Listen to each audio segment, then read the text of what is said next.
is an Unspoiled Network podcast. This is Unspoiled, covering The Dark Tower, Book 6, Song of Susannah, Stanza 11, The Writer. In this chapter... Oh, Stephen.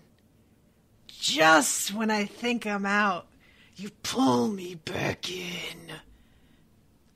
Welcome to Unspoiled.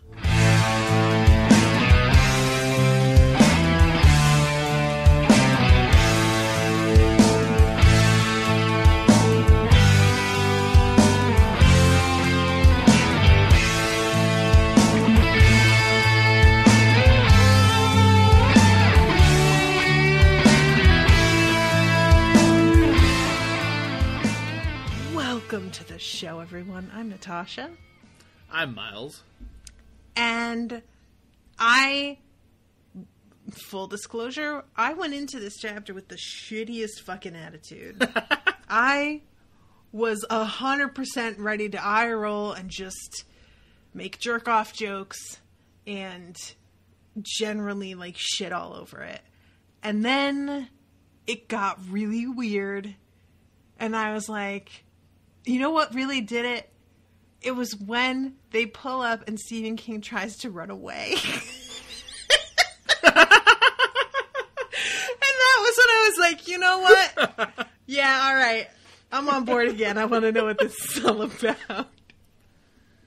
Oh my god. I'm so happy to hear you say that. That makes me so happy because I completely agree and I had the same experience. Because when I first went into these. I've talked about this before, but I think it's been a while. So if you're a new listener, you might not have heard this. But when I originally read this series, I read the first 4 books and kind of stopped. Mm-hmm. And didn't pick them back up again until after we started doing this podcast. And the only thing I knew going into to the rest of the series, mm-hmm. I knew that Callahan was showing up at some point. And I knew that Stephen King was showing up at some point. Okay. So that, I went into that spoiled. That's a bummer. Which, fortunately, as we've experienced recently, the text makes it pretty clear where we're going. It's not like a twist, really. No. I mean, it's a twist in the, discovery of this whole concept, which is, the beginning of this book, or the end of last book. But it's not, once it happens, it's not, yeah. I was, imagining, I'm imagining, they get to the tower, and they're opening doors in the tower, and behind one of the doors is Stephen King. It's like, oh, shit! Which, I won't lie, would have been hilarious. So that's what I was imagining in my head. And there's a lot of build-up to them actually meeting him. Yeah, there is. In the last chapter with these two in it, they're like, hey, we're going to go see the writer. And in this chapter, it's they take their fucking time getting there. Mm-hmm. And they think about it. And they're really, rational. I mean, not rational, but, deliberate? Deliberate, yes. That's an excellent word. That's exactly the word I was looking for. And so it's not it's not a surprise so much as it would be in what I was imagining. And I'm going in with the exact same attitude. I'm like, all right, here we fucking go. I've heard about this. Here it is. It's the stupid, self-indulgent bullshit. And I love this chapter. Yeah. I love it. Yeah, it really caught me by surprise, the direction that he went with this. And also, I totally mentioned Stranger Than Fiction. And that's basically what it feels like is kind of happening here, except on a more orchestrated level. Because in Stranger Than Fiction, there's no explanation as to why, or it's not even, though we don't really get a why here, but at least we have this sort of concept of a greater force at work. In Stranger Than Fiction, it's just this weird thing that happens, which some of the best stories are that kind of thing. Where, you just, there's some famous, is it Kafka? Where some guy just wakes up and he's a bug? Yeah, Metamorphosis. That's the one. things like that, where, you know, how this happened is not the point. But in this, it's so unexpected how it plays out. And to make King a character and seemingly like the creator in this huge, like, in this godlike sense, and then once you meet him to find out, oh, maybe not, maybe he just is a mess and doesn't know what he's doing or why, and is almost as much at the mercy of this thing as they are. Yes, and that's the key. The key is that Stephen King is a character in his own story. He is not actually the god of his own world. Yeah.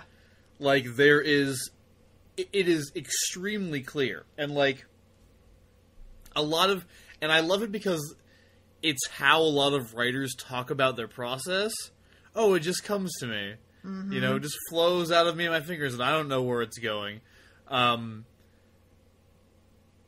take that idea and use it as the explanation for, like, yeah, I'm the writer, but, like, I don't know what's going to happen. Right.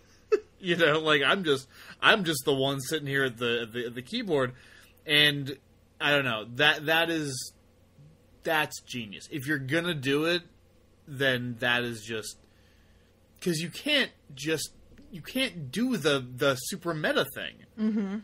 You know, it just doesn't work. It's cheesy and it's awful, and, you know, there's no, I don't know, maybe there's a way to do it well, but for him to do this and just to make him actually a part of the story instead of the person writing it, right, was really a great idea. Yeah, and I think that it's really interesting that King tends to have this sort of obsession, might be too strong a word, because I haven't read quite enough to really say this with, like, authority, but it's something that I have noticed with only the little that I have read, so I feel like it's probably going to be borne out if I read more. He has a theme in a lot of his writing of writers who are held hostage by their own work, or by somebody who is in love with their work, aka like Misery, or even Bag of Bones, which the whole, like, beginning of the book is about how he can't write anymore. And once he starts writing, it turns out that it's like a ghost making him write. And The Shining, exactly. So this whole Gerald's Game comes to mind as well. Yeah, it's like it is a thing that he does. Yeah, he's into the idea of being trapped somehow with this. So yeah, the fact that he finally went so far as to drop all pretense and be like, no, it's me. I'm the one. I'm trapped, guys. Yeah, and I'm trapped. Yeah. Like, I'm almost just like, yeah, you know what? That seems right. So the part, I don't want to skip ahead too much, but the part that encapsulates how good this is when King is running down the plot of The Gunslinger to them. Right. And he talks about Roland letting Jake fall. And Roland hangs his head in shame. And King is like, Roland, you don't need to be ashamed. I made you do that. And later, when he talks about how Roland started off as one thing and turned into another kind of character, and it happened when he dropped Jake, and Roland is like, wait a minute, I thought you made me, you said you made me do that. And King's just like, I lied, brother. Yeah. That, to me, is... And I like that even in the moment, when he says, I made you do that, Roland's like, did you? Yeah. Like, yeah. Even for him, that doesn't feel quite right. It doesn't feel right because it's not true. And, like, and it to insert yourself into your own story and still have your characters retain agency? Good Lord. Like, that should be impossible, shouldn't it? Yeah, I really I feel like, guys, like, for the most part, we're going to be talking about this as a concept and not really necessarily like a complete synopsis of the chapter, because it really is kind of an esoteric moment. So yeah, I mean, there's some specifics that we should get to, but yeah, we can just talk about, like, I'm fine with spending the next however long just talking about this. Yeah, because to me, what I find really compelling about this, as somebody who's just starting out with writing, is the idea that you start out with somebody, a character, and you're like, okay, this is what they are, and you start it, and then you wind up with something else, and it can almost feel like, and I've only had this happen a little bit so far, but it's really unnerving when it happens. Either the character makes a turn or your mind takes a turn, and all of a sudden that person that you thought you knew really well because you wrote them turns out to be a totally different thing. And it feels like you've been tricked, or like, am I that clueless? How did I not see this before, that this is who this person is? And I could see with somebody like Roland how he turns out to be such a cold, calculating guy at times, that to have been in the frame of mind of him being the sort of hero to start off with, and then see him doing those, like, as a writer, you're just like, wait a second, hold on here. It's just, the whole process of writing is something that I find really frustrating, because I go into it with the idea that I'm in control, and it turns out to not be true at all. And I like to be in control. That's my favorite. That's part of why I want to write. And it turns out that's just a fool's errand. If you try to control everything too much, it comes across that that's what you're doing and ruins it. Yeah. And, I'm assuming, who knows really, but I'm assuming that a lot of what King says in this chapter is autobiographical. Mm-hmm. So with that in mind, if he indeed did not expect Roland to turn out to be the character that he is,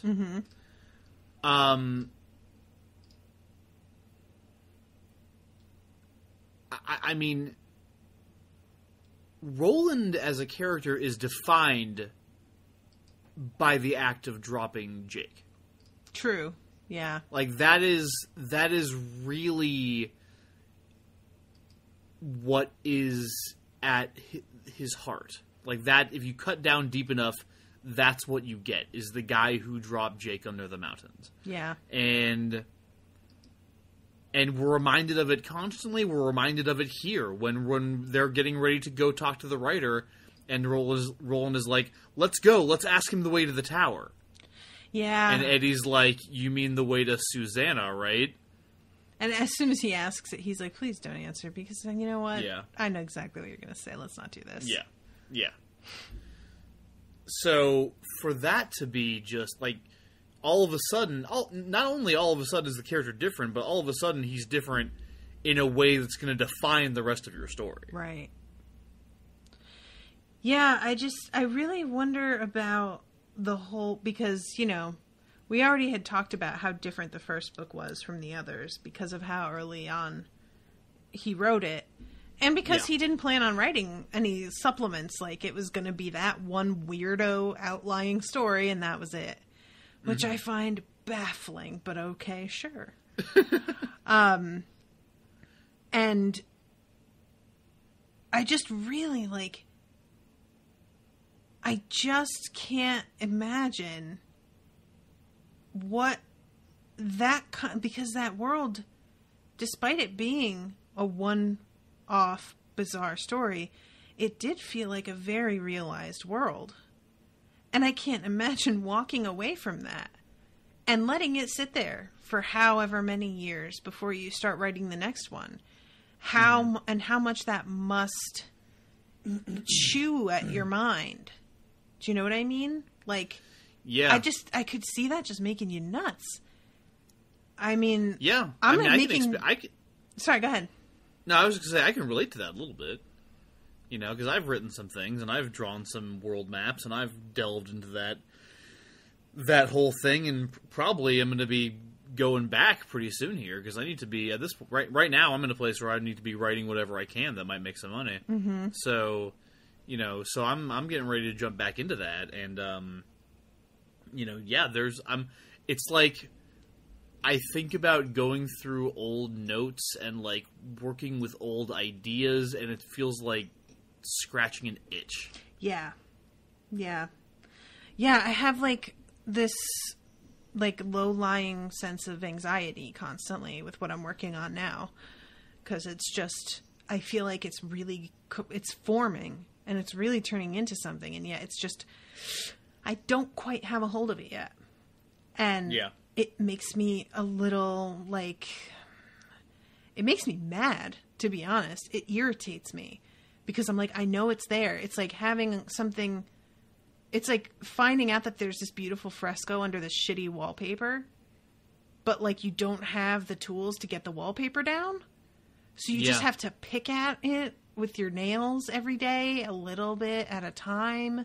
And you don't have time to do it every day. So there's just this ugly wall in your house with peeling, disgusting old wallpaper. And you're like, no, I swear there's a beautiful fresco underneath it. And everybody's like, yeah, okay, sure, shut up. I'm tired of hearing about the fucking fresco. It's been years. Shut up about your fucking fresco. I mean, that sounds a lot like, you know, Eddie's carving, right? Yeah. That's what he says. There's a shape hidden in there. You just got to uncover it. Did you, have you ever heard of N.K. Jemisin? No. She's a fantasy and science fiction author. She's pretty notable right now. Do you remember when I wrote that piece about the Hugo Awards a few years ago? Yes. Yeah. You can go read that, everyone, by the way, on yesmagazine.org. The piece is called, I believe, Sad Puppies, Rabid Chauvinists. It's one of the best things I ever wrote. The sad puppies thing. Good God. Yeah. So that whole thing happened, right? And that was like, because they were upset at diversity and, you know, all the shit, and they got, you know, basically no awarded off the ballot that year. N.K. Jemisin had been one of their higher profile targets. Black woman who, Vox Day, one of the main people involved in the rabid puppies, had, like, essentially referred to as subhuman. Lovely.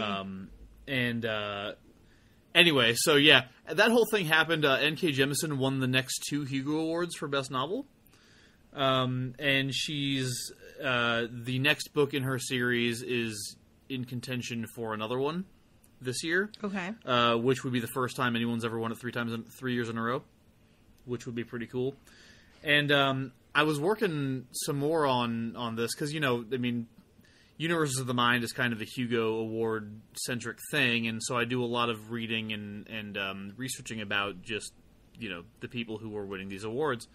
And on her blog, after she won the second one, she had this piece that was basically like, yeah, you know what, it's really cool, but for now, I have a word count to make, guys, so I'm gonna go.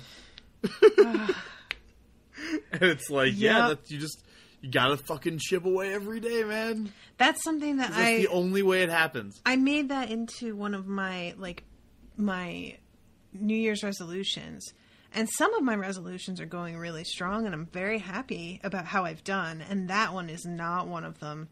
And it's, I think, partially my approach to it is not, like, I treat it as if I can sit down and just, like, you know, okay, today I will discover another wonderful thing. No, no, that would be great. But I really want that to be how it goes. And I just have to chip away, and probably 50% of what I write will be garbage, and I'll throw it away. Or if not garbage, won't actually go into the story. It's just for me. Right. And that's a whole other thing that I have to come to terms with, is like, not everybody needs to know everything. Yeah. But, and it's productive to write those things that you throw away, right? Like, that's all. That's what I've heard anyway. Mm-hmm. It's really helpful to your your understanding of the characters, but also where you're coming from in terms of what you want to do. Because you'll start to see patterns in the way that you write characters and then realize, oh, you know what? I keep kind of following the same pattern. Maybe I should do the opposite of this thing. Because I'm George Stanza and I will do the opposite. Right. Exactly. All right. So let's talk about the actual thing, because there is a weird memory that Roland tugs out of King. Oh, man. Okay. Yeah. So basically what ends up coming out in this chapter is that Stephen King, at the point that they're meeting him, had written what will later be published as The Gunslinger, and had given up on it and stashed it away. And he knows Roland by sight, which is interesting. That really struck me. Yeah. And initially, when he first, because it's an instantaneous, he recognizes him the second he sees him, and he's gone. Yeah. I don't think so. I'm not having any part of this, except that there's nowhere to go. Which is not the kind of thing you would expect from, I wouldn't even expect to recognize a character from something I'd tossed out. Yeah. And, kind of given up on. I think 7 or 8 years ago. I think once we find out what's kind of going on here, then it starts to make sense. Because initially I was thinking the same thing. How well do you know this character that you put down years ago into a box in the basement to recognize him like this? And it's more than that. He recognizes him on another level. Right. That's kind of what I was getting at. Yeah. Is that it later turns out, because they're asking him questions. Eddie's like, what does the number 19 mean to you? And King's like, nothing. What does it mean to you? It's a prime number, I guess. I liked those in school. Right. And they're having the conversations. For example, Claudia Inez Bachmann, as it turns out. Right. Is the fictional wife of King's pseudonym. Do you know if that's a real pseudonym? I can look it up. I'm looking it up right now. Okay. Stephen King pseudonyms. I expect it is. I would think it is, Oh, okay. King explains that he came up with his pseudonym on the fly. In the early days of my career, there was a feeling in the publishing business that one book a year was all the public would accept. King explains he came up with his pseudonym on the fly while on the phone with his publisher. He had a Richard Stark book on his desk and a Bachman Turner Overdrive song was playing. He combined the two names and boom, Richard Bachman was born. The move allowed... He loves that shit, doesn't he? Right? One of the things I love about this chapter is how many is you find out so many origins of the terms we've been seeing this whole time. Yes. Yep. The move allowed King to covertly produce several novels a year. Can you imagine being worried that you're producing too much as a writer? That's I just can't wrap my head around that. In 1985, a bookstore clerk named Steve Brown noticed the similarities between the two author styles and after some snooping determined that they were the same person. Stephen King soon confirmed this and, as the story goes, announced that Bachman had died of cancer of the pseudonym. That's pretty interesting, huh? Are you looking at the Wikipedia page right now for Richard Bachman by chance? No, I was looking at an article from Time. There's even a photo. Richard Bachman's author photo taken by Claudia Inez Bachman. The actual subject of the photo is Richard Manuel, the insurance agent of Kirby McCauley, who was King's literary agent. Oh my god. Oh, that's amazing. I wonder what it'd be like to have your photo. I'm sure most people wouldn't notice you. But, right, yeah. It'd be a weird thing. But yeah, so Claudia's name only has 18 letters, right? Mm-hmm. So there had to be a Y in there. And it's what a weird way to do it. It's the kind of thing where it's hey, how can I make this work? Well, I'll just add a letter. Mm-hmm. And in this kind of narrative, it works. Mm-hmm. And this is what I think. To me, I also like. I stand by all the criticisms that I've made of this book to this point, but this chapter really excuses a lot of the kind of dreamlike qualities of the book that we've been talking about for a while now. Right. Because, like, this chapter basically explains that the book and the author and its characters all kind of stand outside of something, Mm-hmm. and they're all being worked at by external forces, namely Ka, right? Right. Whatever that happens to be. So, essentially, your experience of reading the book and getting, like, this kind of psychedelic, dreamlike quality to it, where, like, not everything makes sense, and you've got to make a lot of leaps of logic to make it work. Like, that's all part of the narrative. That experience becomes part of the narrative. Right. Which, again, is just, like, that's fucking masterful. I mean, that's just, like, holy... I don't know. I really... This chapter really impresses me from a technical standpoint, almost. No, I get what you mean. And it makes me wonder about, like, the whole... Because the only thing that I find really funny is that... Remember how when Eddie figured out that, like, there were two names for the blame the mono thing, and they realized that this world is the real world versus their own, because that's half of this intro is them realizing how much more real everything seems on their way to the house, and that feeling gets stronger and stronger and stronger the closer they come, to the point that Roland has to jump up out of the car and throw up at one point. Yep. It turns out, despite this being the real version, that Claudia Inez is not, in fact, real. Which is sort of a strange twist there. Do you know what I mean? Oh, yeah, that is interesting. So, like, even in the real one, there's things that are just not, and are there for the sake of whatever this, like, overarching idea is. I don't even know how to word that. So that was a thing. Wasn't that a thing where, like, the author's name on the book just, like, changed one day and was different? It was in the version that Jake goes Todash with Eddie.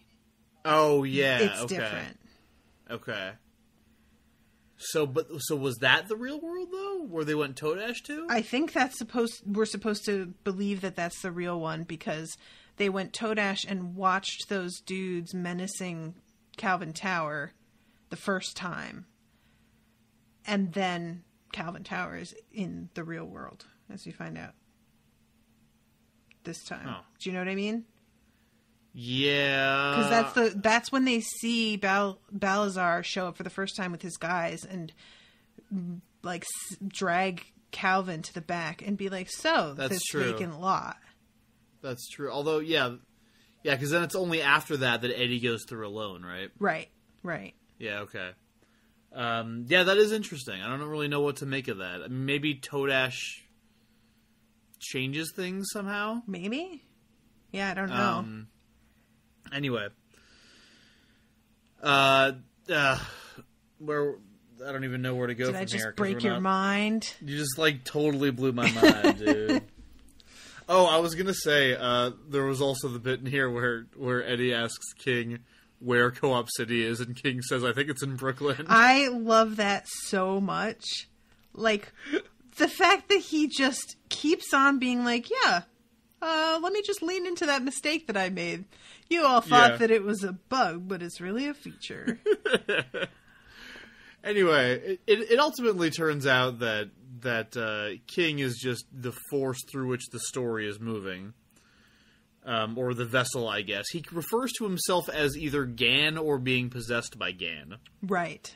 Which Roland has referred to in godlike terms. It's just such a weird, like... The one thing I found weird about that is that has Eddie heard Roland talk like that? Because I don't remember that. He's talked about Gan before, I think. I don't remember that at all. Yeah, I'm pretty sure that's happened. I mean, I take your word for it, but it's just like... the fact that Eddie didn't stop him and go, wait, what is that? I was like, all right, well, Eddie's not asking, so I feel like I'm supposed to know, and I do not. But, all right. Well, I believe you. I guess. I also wanted to mention that King really is pretty self-deprecating in his depiction of himself. Yeah, he is. He doesn't really shy away from the flaws that he knew he had at the time. The drinking, the smoking, stuff like that. Although Roland's line to Eddie when Eddie suggests they should implant an anti-smoking hypnotic suggestion in his mind. Oh my god. Is the greatest thing. That was a real unexpected one. Roland's like, what are you talking about? Tobacco's good for you. Anybody knows that, you moron. Yeah, I really, because that is just such I appreciated the referencing that, the fact that he just drinks like crazy, and that there is a weird dark aura surrounding him that worries both of them quite a bit. Which is basically his death, right? Like, he's marked for death. That's what Roland says. I pictured it as being almost like a manifestation of the monkey on Eddie's back. You know? I mean, yeah. But King talks really freely about his addiction issues. And it's a heartbreaking thing to see somebody who has so much self-awareness after the fact, and who probably had some sort of self-awareness during, and, sure. Just kind of was like, yeah, well, like acting like, well, that's just my thing. That's just my hang-up, without realizing, like, yeah, but just your hang-up will literally kill you soon. It will kill you. Yeah, and in his as he writes himself like that, like, again, if you're going to do this, there's a really fine balance you have to strike, and he just does it really well, because there's enough references, like, there's enough shit here that you can tell that this is a guy writing about himself. Right. But there's not so much of that. I was talking to some friends recently about Thor Ragnarok, and I said, if that movie had one more joke, it would have just shattered and it wouldn't have worked. Like, that movie was maxed out on jokes. Yeah. Like, one more would have just made the whole thing fall apart. And I feel like, one more, like, kind of tongue-in-cheek reference to himself in this story would have, like, made this really not work, but he just barely didn't go over the line. Yeah, that was that movie. That's out on DVD today, actually. I need to... Is it really? Yeah. Okay, I have to buy it. That is a really fun movie. Like, I love the Marvel movies, even the bad ones I usually really like. But... What bad ones? The one that everybody cites as the bad one is Iron Man 2. And I am unashamedly a huge Iron Man 2 fan. Just because of Mickey fucking Rourke. Because that man is too good for that movie. And weirdly sexy in this disgusting way. Sure. And I want my board. What a fucking weirdo character. Like, the whole thing is just so strange. I love it. I love that movie. I fucking hate that movie, but I don't think it's the worst one. Though I think the worst one is definitely Incredible Hulk, right? Like, on rewatch, I didn't hate it as much as I thought I was gonna. We've been doing the challenge too. Yeah. The one that I really don't. We haven't gotten to it yet, but Thor: The Dark World. I'm anticipating not liking that one the most out of all of them. Yeah, it's kind of nothing. There's not much there. I just don't. I feel like but that. The Marvel films are never actively bad.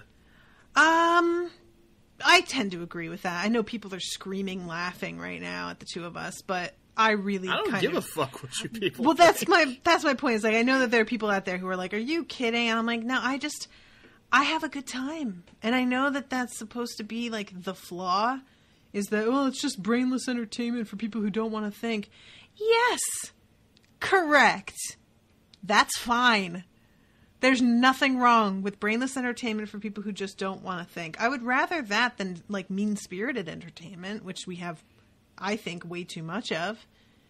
And I mean, I agree with your overall point. I think a little bit more highly of the MCU in general even than that. Because I think many of the movies do make you think and are about things. And it is, as much as I hate, we're getting off on this huge tangent again, but as much as I, agree that, fuck massive corporations that own everything, they just made Black Panther. Right. They are, to the extent that it is possible to make a shit ton of money and slip in some messages and some thought-provoking shit, Marvel does that. I mean, fucking Winter Soldier's about the surveillance state. Yeah.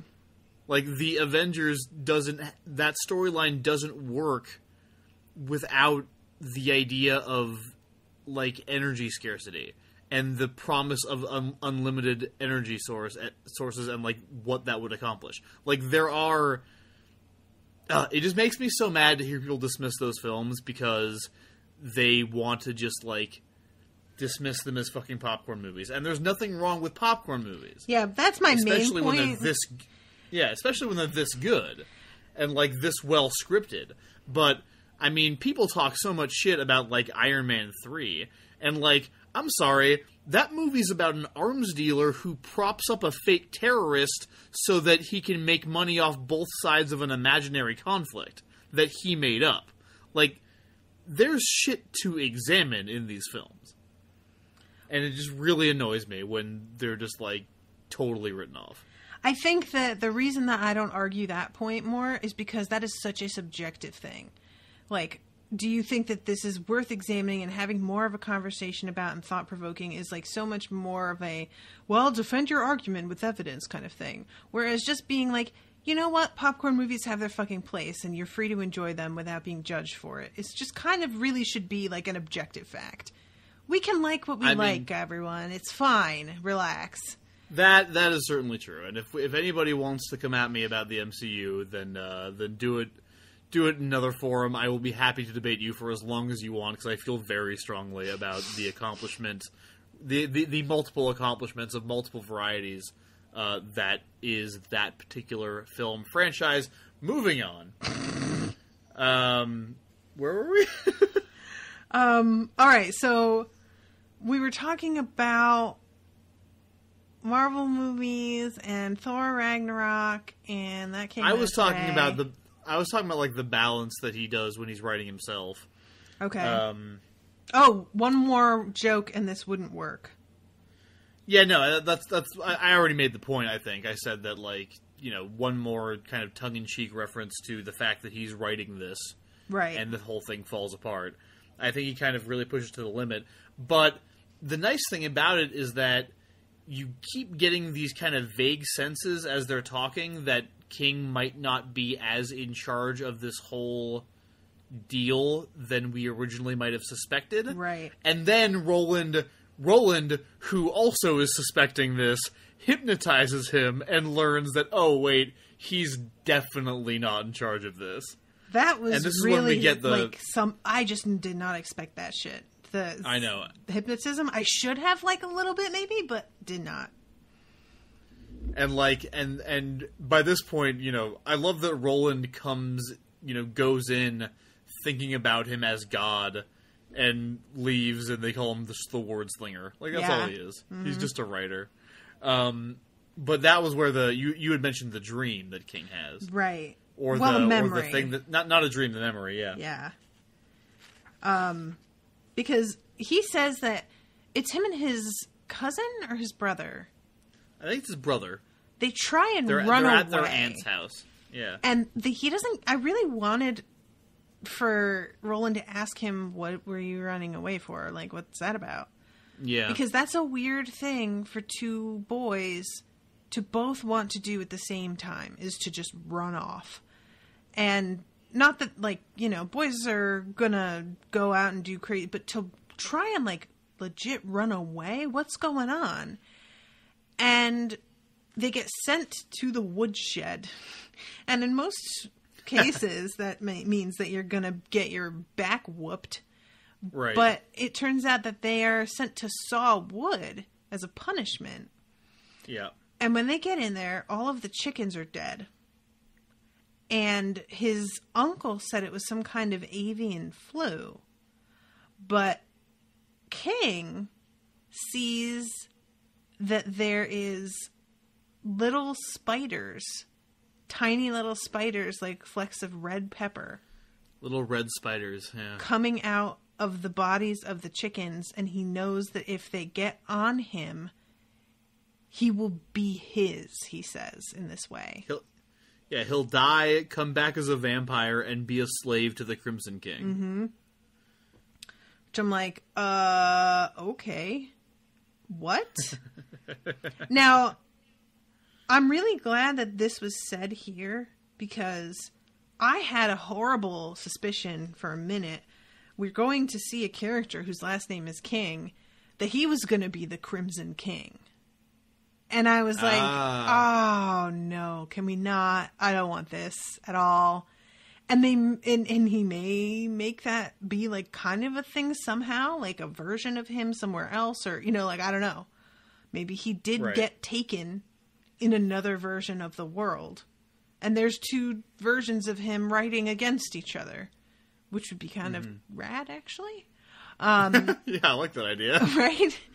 But I was glad that he referred to him in the third person, so that I'm like, okay, so this isn't him, I don't think, as of right now.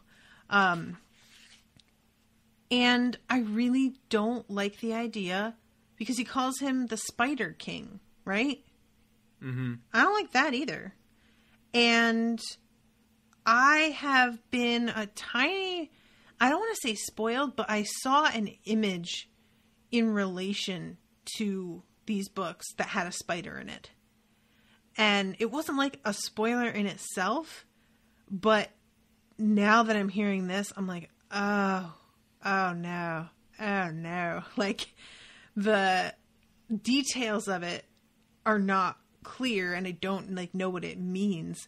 But now it's got me worried, because spiders are not usually a thing that bother me.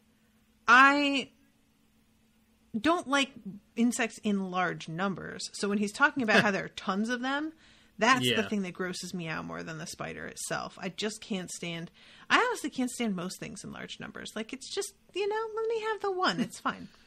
Spiders, people. Yeah. No, legit.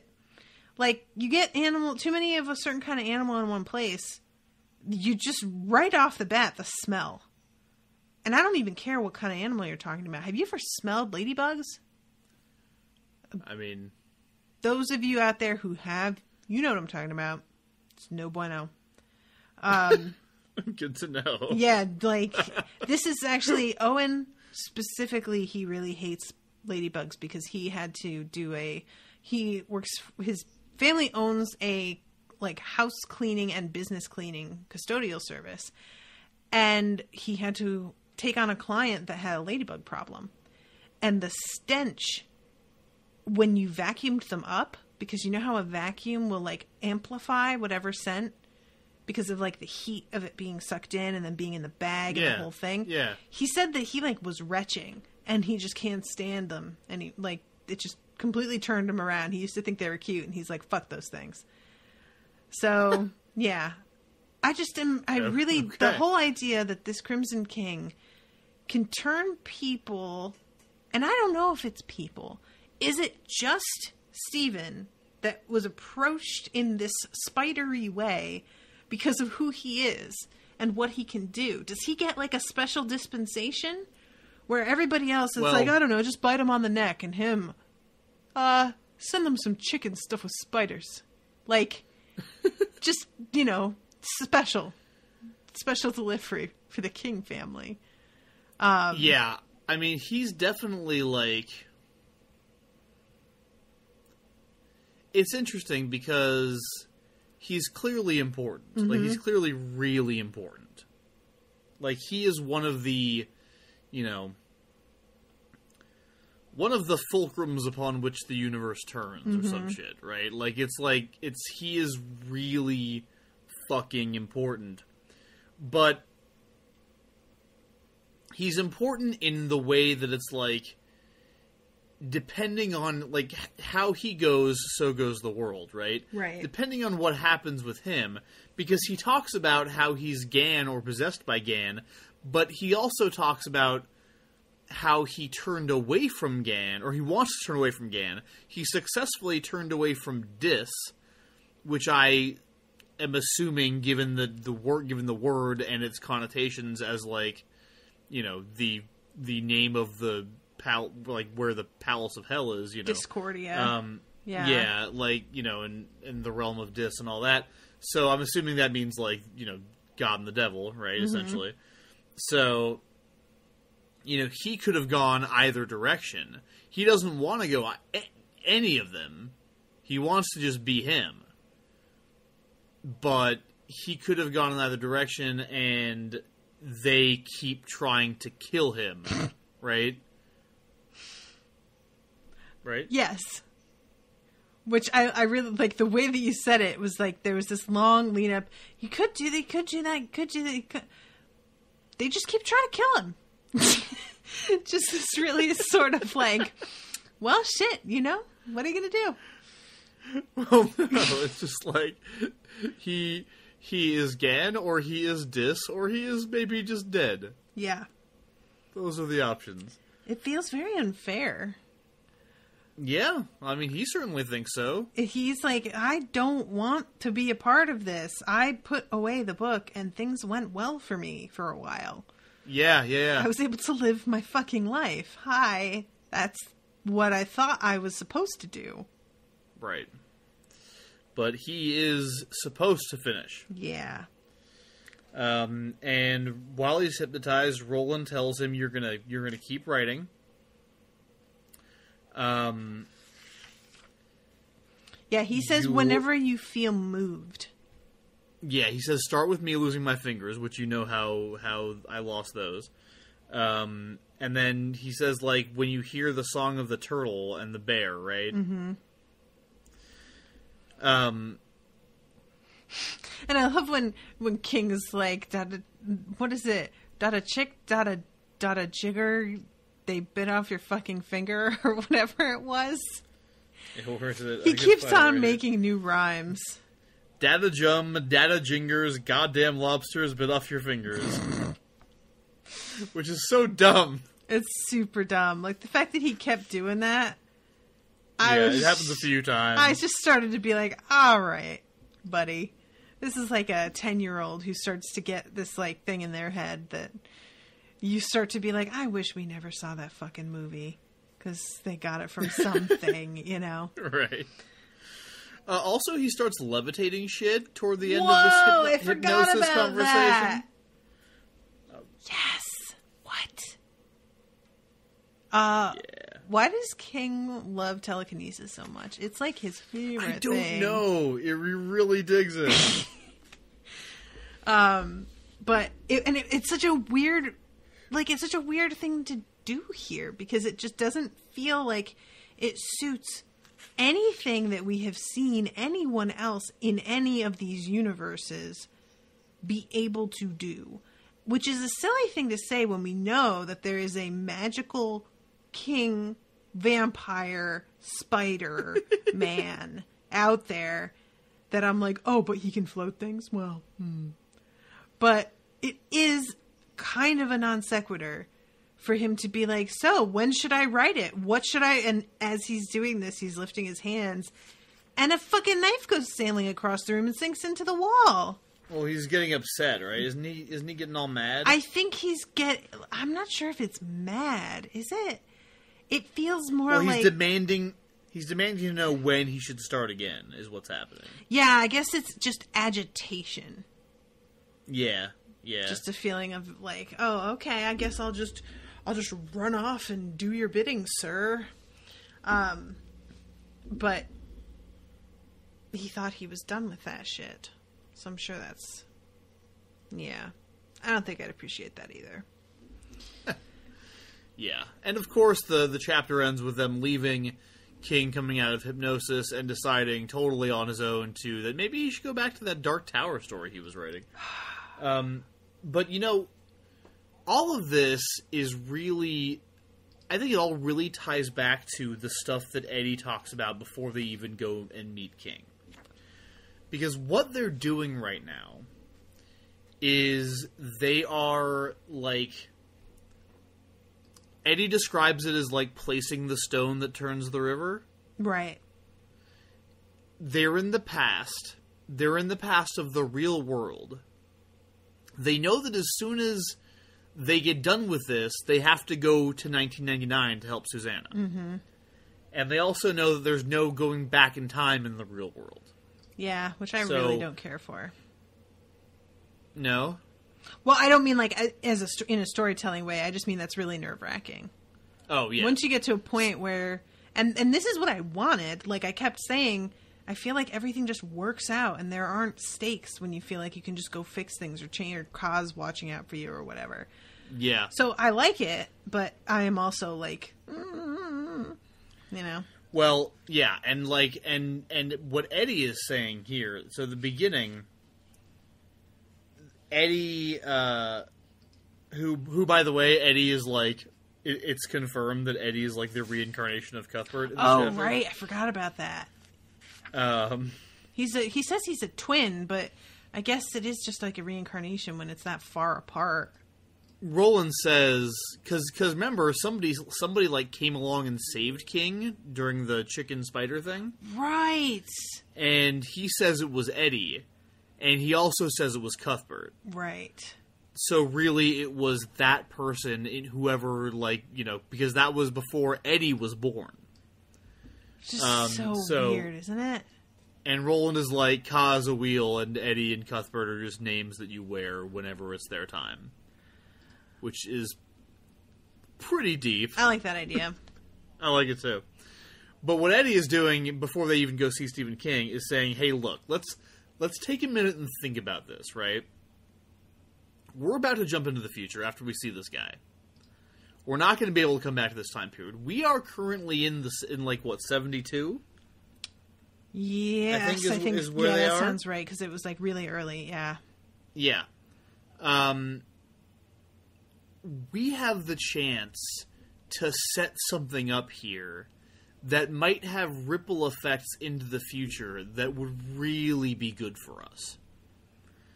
So what he says is, we're gonna, what we should do is talk to Moses Carver, Susannah's godfather, have him work with Aaron Deepno on this tech corporation thing that we've just made up. Right. Build something on top of that vacant lot, ask them to protect the rose, and tell them to invest in Microsoft. Yeah. And maybe, by the time we get back to 1999, or like, by the time we get to 1999, like, there will be something there to oppose Somra Corporation and North Central Positronics. I think that's an awesome idea. Yeah. I mean, that's what I would do. Yeah, and maybe the beams will still be there if they can't start breaking them. It's like it's really smart. I love Eddie. Yeah, agreed. Yeah. So and it all comes back to that with this as well, because what they're doing with King is planting the seeds for him to keep writing the story. He had been scared away from the story by the people who were working against him, right? Right. So that he like lost his outline, and they're thinking that somebody straight up stole it too. Oh yeah, the outline part. Mm-hmm. Yeah, he lost it. Which again is like one of those details that you're like, that's probably true. Yeah, he says that that's the only time he ever worked from an outline too. That's just not something that he does. Which I also really like him talking about how the story just got too big and too weird. Yeah. Because that's something that my story started off as this little kind of silly thing, and it's still silly, but it's different. And it has started to grow and expand into this bizarre alternate history thing that I had to stop the other day and be like, maybe I'm overdoing it. Like, am I going too big? And I don't know what to say about that, because it's not like you can set things up to work as a smaller story and then start to blow it out from there. But I feel like it seems much more interesting if you know that you're going to be blowing it out and in what general direction you were going to be doing that, and you can set that up earlier. And I can't imagine, the beginning 3 books of this without the idea of the Dark Tower and his quest and everything, and like the potential destruction of the universe and all the worlds being like the guiding factor. And I guess that's not like, if you know that's so general that you can go in knowing that. But like, how much do you have to plan ahead? Like, I'm just getting into this like kind of circular logic thing. Well, and I really think that, like, given the way these books unfold, and given the fact that, just the fact that there was a huge break when they were written, when he got hit by the car, and before that break that he took, you really don't have many references to any of this stuff. Right. And after, it's like they immediately start coming. So it's like, I just, I don't think he knew it was going here. I don't think there's any way he knew it was going here. Yeah, I think you're right. And that's the sort of thing that I think I need to just kind of chill out and like let it happen. Because I want to have everything in place before I start writing. Because I'm a planner. That's like my thing. And I pretend that all other writers do it that way. But I don't think he did. I don't think even somebody like George R. R. Martin, he fucked up and made a mirror and he's not. You can plan, and it doesn't mean you're not going to write yourself into a damn corner. Yeah, and like, I honestly try, I've been one of the harsher critics of Martin's pace in recent years. But like, honestly, even I can think about it and go like, man, he is probably like crumpled up so many pieces of paper. Oh my God. Trying to fix this story, trying to figure out where it goes. Like, he's probably gone back so many times to the beginning of whatever book he's working on right now. Yeah, you know what I mean? am sure. Yeah, so it's like, at the same time, it's your job, man. Right, yeah. Like, make it work. You're a good writer. Go do it. Make it work. Make it work. Actually, I find the Martin and King to be a really interesting kind of pair of comparable writers in terms of how Martin's like opus here is playing out as opposed to how King's did. Because King kind of got faster as he neared the end. Oh, and Martin's getting slower. Interesting, yeah. Anyway, yeah, I guess for me the lasting accomplishment of this chapter is in the fact that like Eddie and Roland go in thinking there's this great moment where Eddie essentially finally manages to convince Roland that they are characters in a story. Right. It's toward the beginning, and Eddie's like, at last he sees it, and thinks that he hadn't seen it. He hadn't seen it early enough either, despite the fact that Callahan's name was in Salem's Lot. And Roland says, maybe he's not at home. Maybe this man who made us is not at home. And then after he says, drive on for your father's sake. If he's God, our God, I'd look him in the eye and ask him the way to the tower, right? And they leave. Sorry? No. Go ahead. Sorry, I was about to piggyback on you. Go ahead. But when they leave, they know that it's actually not that way. Right. They know that they actually know more about what's going on than King does when he's not hypnotized. Especially because King never wrote Eddie, as it turns out, yet. Yeah. Which Eddie seems really, like, kind of cranky about. A little bit, yeah. But they actually do kind of give him a gift of, like, not having to think about the chickens anymore. And they basically, he's an equal by the end of the chapter, right? Right. We should also probably mention these last few things. I mentioned all that because I just really, I really appreciate that. Going in, as you were, I was really not looking forward to this. And the fact that they go in thinking of him as God and come out thinking of him as a regular person who's actually kind of like Roland has to like berate at times, like it really works for me. Yeah, what a couple other things. King has a message for Jake, which is Dadachum, Dadachi, not to worry, you've got the key. Right. And later he finishes off saying something about the key is red and the key is plastic. Right. I forgot about that. Yeah. Is that something with what's her face? Mia? Did she have something? No. I'm feeling like that was the room key plastic? It was plastic because it was a card key. Yeah, but I don't think it was red. And Jake doesn't have it anyway. Yeah, I'm trying to think. And then there's a thing where King says, the ball must be taken off the board and broken, referring to Black 13. If it wakes, it will become the most dangerous thing in the universe, and it's waking now, in some other place, some other where and when.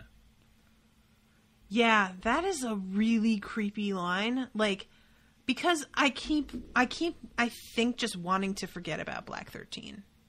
Yeah. Like, real talk. I just don't want it to be a thing that they have to deal with because it just seems too big.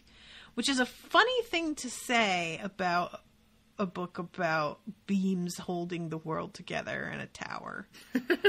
But it is this sort of...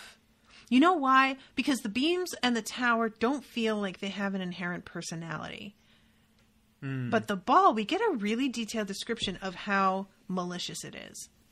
Yeah, it's straight up malevolent. Yeah, like, so that is what I do not like, is that it's not only malicious and malevolent and, like, completely has the power to send the entire universe careening off of a cliff, but it can, and it wants to a little bit.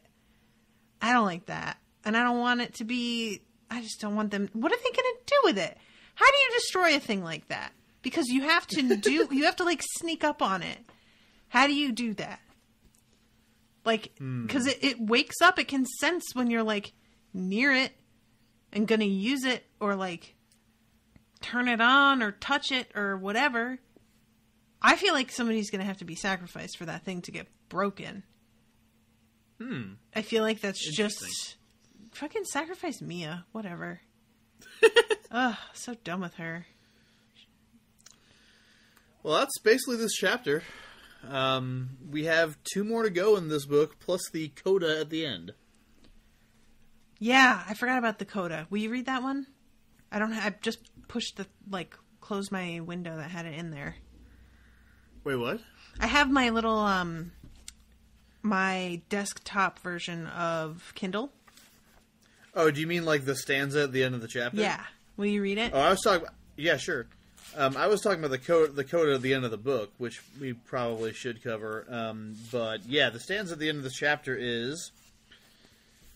Kamala come bullshit. Kamala come call, we hail the one who made us all, who made the men and made the maids, who made the great and small. Kamala come call, he made the great and small, and yet how great the hand of fate that rules us one and all.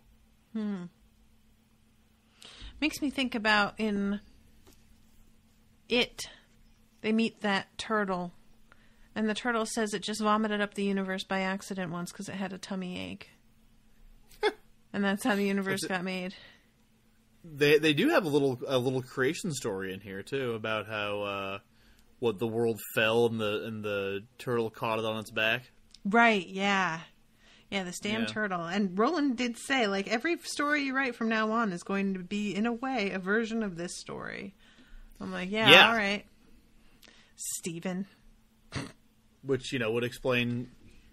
Well, I mean, it really doesn't explain Salem's Lot, because that happened beforehand, but it explains, like, what's his name? The dude who was in Book 4, who's from The Stand, Randall Flagg. Oh, right. I forgot all about that guy. Yeah. I mean, he was Walter, right? I think. Right, yeah. Wasn't he Walter? Yeah. He turned out to be Walter, but yeah, he was... They said that he went by the name of Randall Flagg in Another When. Anyway, so yeah, we'll see what happens with that, because I certainly don't know. Yeah, you got to get finished on that last book. I am finished with it. Oh, that's right. I totally forgot. Yeah.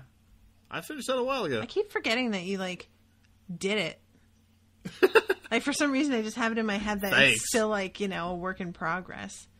Well, No. It's not me throwing shade. It's just like, we've been doing this a long time, Miles. We have. We have, like I said, we have 3 more episodes of this book. We'll be doing this book for 3 more episodes, and then we're on to the last one. God damn. Although there still went through the keyhole. There is still with the keyhole. I have to review that and see if it's worth our time. But okay, so I'm going to wrap up and say hi to new patrons. This week we had Nathan Diffie, Sarah Immel, Brooke Anderson, and Lizzie in the Ocean. Welcome to all of you, and thank you for pledging. And one of you is a $10 and up patron, so you'll be getting a postcard next month, which I have to design. I haven't decided on what I'm going to do for next month yet. I might do something that's... I tend to do, Harry Potter-themed ones, and I might do something that's leprechaun-y, since March is coming. Maybe some leprechauns floating in the air giving you the finger. You remember that? At the Quidditch World Cup. But yeah, so guys, check that out. Go to patreon.com/unspoiled if you are interested in becoming a patron. $10 and up, you get a monthly postcard. $3 and up, you get access to a cocktail hour, which I'm going to be doing this Saturday. I need to put that in the patrons group. And, yeah, I am just really excited to be, coming up in the world. Things have been growing. And I just want to thank everybody who's been contributing to the growth of the show and been pledging and leaving reviews and all of that good shit, because it really matters.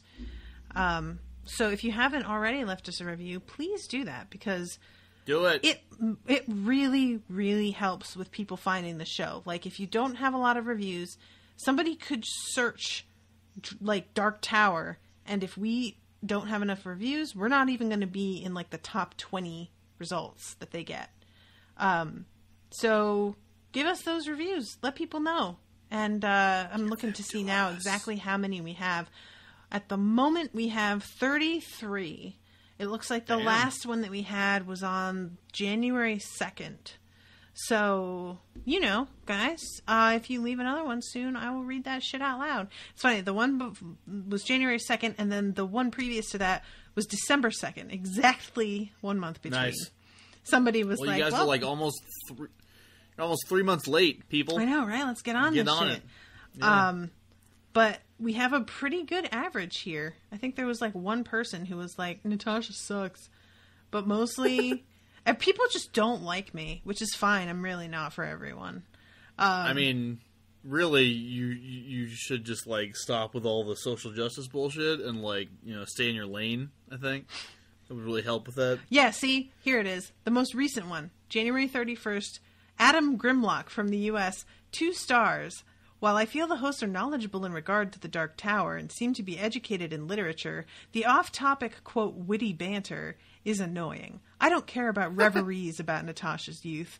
Please just tell the story and get into the depths of the Dark Tower and I will raise my rating. If I can stand to keep listening until then, 2 times speed really helps. Don't hold your breath, Adam. Just stop listening. It's fine. Yeah, what was it? Grimlock? Grimlock, yes. Yeah, Mr. Grimlock, I apologize that we're not your speed. I'm not actually sorry, which is why I didn't say it. But yeah, no, I don't think we have any intention on cutting down on the tangential banter. Yeah, when somebody's like, oh, just stop telling stories about yourself. Oh, I'm like, really sorry that I'm trying to relate to the material that I'm reading. God forbid. Yeah. Can't be doing that, dude. But yeah, these are the moments where I realize that I've really grown as a podcaster, where I read somebody who's like, I don't care. And I'm like, I don't care that you don't care. Go away. Yeah. Bye. Peace. So yeah, guys, leave a review so that I can read it and make fun of you if you leave something negative. Yeah. We can berate you if you try to give us, constructive criticism. We can just make fun of you. Or you can leave something that says, that's like yet another person being like, wow, Miles likes something. And then I can laugh and laugh. So, on that note, Miles, take it away. All right. Well, if you want to hear another show where Miles doesn't like anything, you should probably check out the Smash Fiction podcast, which is the show where me and some buddies of mine get together, have a few drinks, sometimes too many drinks, in my case, in at least one other person's case. And we have hilarious debates about who would win in fights or other confrontational scenarios between fictional characters. Our most recent episode was involved a slash off between the team of Kirk and Spock and the team of Frodo and Sam. So, that's fun. Go check that out. We just came out with the first episode of something that we're doing called Surprise Party, which is where we, 3 of us, Dan kind of runs the game like he does in League, and 3 of us choose a party of fictional characters, and the game is like which fellowship could best get the ring to Mordor. Oh my god. I like it. So it's pretty fun. If you're familiar at all with Smash Fiction, you should go check it out if you like it. Kit has barely any actual people on her team. They're all just like animals and aliens, because Kit likes animals and aliens better than people. That's fair. I have a bunch of really obscure characters that nobody's ever heard of, which is a lot of fun. And Claire has Claire characters.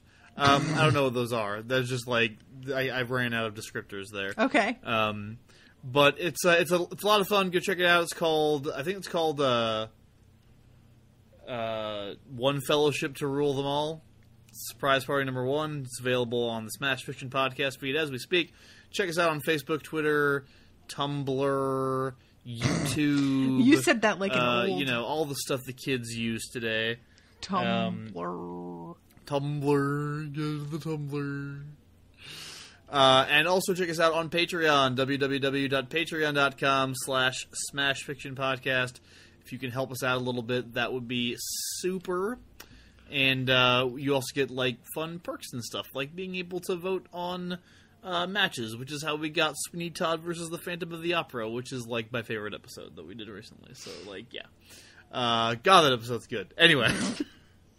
You can also hear my dulcet tones on the Odyssey Storytelling podcast, which is released every Friday.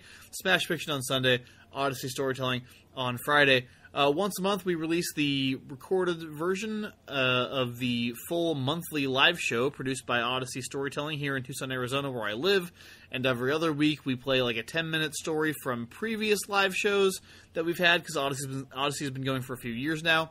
It's a lot of fun. People tell stories based on a theme, just stories from their lives, and I get to kind of like curate and choose which ones I think deserve to go out on the podcast feed. Okay. I try to go back and forth between like funny ones and super heartfelt and personal ones. But you will find both on the Odyssey Storytelling podcast feed. There are some ones, the more recent episodes, personally, I think really nail both those two different tones. Both those two different, whatever the fuck you're saying, Miles. I get you. I got you. Yeah, you understand what I mean. Y'all get me. Y'all out there know that talking's hard. So yeah, check that out. It's the Odyssey Storytelling Podcast. You can go to their website if you're interested as well, odysseystorytelling.com. And of course, go to universesofthemind.com to read all my thoughts about old ass science fiction and other shit. I totally just you really lost the thread there at the end. I lost steam on that one. It's like I'm hoping that by like that next time we record, then when I plug Universes of the Mind, I'm gonna be able to like, and the new one is up, but I can't do that yet because it's not up yet. So yeah. So go read those things. I wrote a bunch of shit before. I should be able to like, go read the backlog, and by the time you're done with that, maybe I'll have something new ready to present to you. So, Universes of the Mind, universesofthemind.com. Bless your heart. All right, sir. Well, thank you for being here this evening, and thank you for having me. And all of our witty dialogue, whatever it was he said, which I find delightful. As do I. And really, isn't that what matters? Isn't it? That we find ourselves delightful? I really think that is fundamentally what is important here. So I agree. Thank you, everybody, for listening. And we will see you next week with a new episode. Toodaloo, motherfuckers.